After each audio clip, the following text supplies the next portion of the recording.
இது இதை குறைத்து விட்டாலும் கூட ராமாயணத்துக்கு எந்த ஒரு சிக்கலும் வரப்போவது கிடையாது. 121 பாட்டு கிட்டத்தட்ட. இந்த 121 பாடல்களை எப்படி மழை பெய்தது, எப்படி மழை பெய்ததால் இந்த அந்த நாட்டில் இருக்கக்கூடிய அந்த மிருகங்களுக்கும் விலங்குகளுக்கும் என்னென்ன பிரச்சனைகள் ஏற்பட்டன, எது எதை நாடி சென்றது, எது எதனோடு ஊழல் கொண்டது என்று மிக விரிவாக எழுதியிருக்கார். முன்னாடி பார்க்கும்போது பூரா ஒரு மான் கதை ரொம்ப அற்புதமா இருந்தது. அந்த மான் கஸ்தூரி மரங்களில் மோதி வருகிற போது அந்த பெண் மான்கள் எல்லாம் நினைத்துக் கொண்டு இருக்கிறதாம் இந்த ஆண் மான் ஏதோ கஸ்தூரி மானிடம் சேர்ந்து உணர்ந்து வந்திருக்கிறது என்று உடல் கொள்ளுகிறது என்று எழுதுகிறார். அப்போ அந்த இயற்கை அந்த விலங்குகளுடைய பறவைகளுடைய குணங்கள் என்னென்ன என்பதை ஒவ்வொரு வாராக அப்படியே நமக்கு பட்டியலிட்டு காட்டி செல்லுகிறான் கம்பன். அதுபோல் இயற்கை கொள்விட்டிருந்த காட்சி. அந்த முன்னாடி கம்பனுக்கு இயற்கை பாடுவதில் என்ன அவ்வளவு சாயம், முன்னாடி சொன்ன கருத்தையே பின்னாடி பல்வேறு விதமாக மாற்றி மாற்றி மாற்றி மாற்றி மிகப்பெரிய ஒரு வர்ணனைக்குள்ள மிகப்பெரிய ஒரு இயற்கைக்குள்ள நம்ம அப்படி கடந்து போக வைக்கக்கூடிய கம்பனுடைய காட்சிகள் ஒவ்வொன்றும் நம்முடைய நெஞ்சத்தில் நிலைத்து நிற்கக்கூடிய காட்சிகளாகத்தான் இருக்கிறது. அதற்குள்ள கதையினுடைய கோவையும் கொண்டு வருவது மிகப்பெரிய விஷயம்.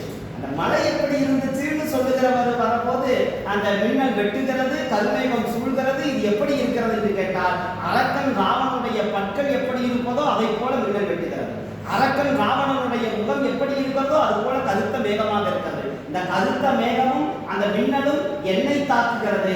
அந்த கருத்த மேகத்தை போன்ற முகத்தை கொண்ட ராவணன் அந்த வெளுத்த பல்லை கொண்டு இருக்கக்கூடிய ராவணனால் அந்த சீதை துன்பப்படுகிறார் என்று அந்த இயற்கை காட்சியை கதை தொடர்போடு கொண்டு போய் சொல்லுகிற பாங்கு கம்பனுக்கே உரித்தான பெருதான். இந்த காலத்தில் எப்படி துன்பம், அது நான் பாலாஜி முன்னாடியே ஒரு வார்த்தையை சொன்னான்.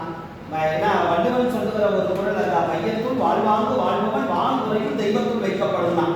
மையத்துல மிக சிறப்பா எவன் ஒருவன் வாழுகிறானோ அவன் தெய்வத்திற்கு நிகராக வைக்கப்படுவான்.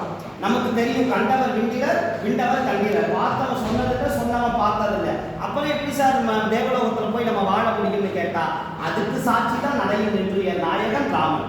இங்க இருக்கிறவன் எப்படி போய் இங்க இருக்கிறவன் எப்படி வாழ்ந்து மேல போகணும்னு சொன்னா அங்கிருந்து ஒருத்தன் இறங்கி வந்து மானுட சமுதாயம் எப்படி வாழ வேண்டும் என்கிற நெறியை காட்டியிருக்கிறான். இப்ப ராமனை வெறும் நம்ம படத்துல பார்க்கறது மாதிரி ரொம்ப ஆஜானு பாகுபா கொண்டு வந்து நிப்பாட்டி எல்லா விஷயத்தையும் ஒரே அம்பை விட்டு இந்த உலகத்துக்கு ராமன் அம்பு இருந்து அப்ப அந்த அறம் என்பது எந்த அளவுக்கு நின்று இருக்கிறதுன்னு பார்க்கணும். ஏன்னா ராமனுடைய வாடி அந்த அம்பு அறத்தோடு தான் இருக்கும். பின்னாடி சீதை சொல்லுகிறார், எல்லை நீத்த இவ்வுலகங்கள் யாவும் என் சொல்லினால் சுடுவேன். நான் ஒரு வார்த்தை சொன்னா போதும் அந்த உலகம் அழிஞ்சு போயிடும்.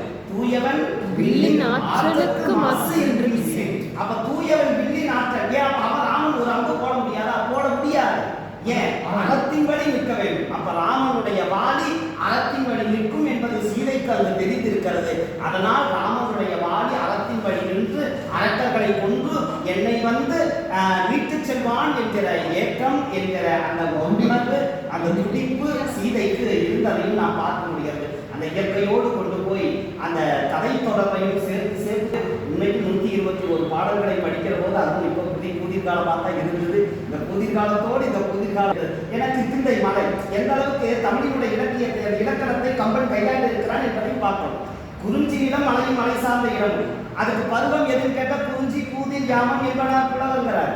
குறிஞ்சிக்கு கூதிர் காலமும் யாம பொழுதும் தான். கூதிர் காலம் எப்படியெல்லாம் இருக்கிறது, கிற்கிந்தை மலையில் இருக்கிறது என்பதை இலக்கண தொடர்போடு வைத்து வடமொழியில் வான்மீகி எழுதியிருந்தாலும் கூட தமிழ் மரபுக்கு உட்பட்டு கம்பன் எந்த அளவுக்கு இந்த பாடலை எல்லாம் எழுதியிருக்கிறார் என்பதை நாம் 3 மாதங்களாக ரசித்து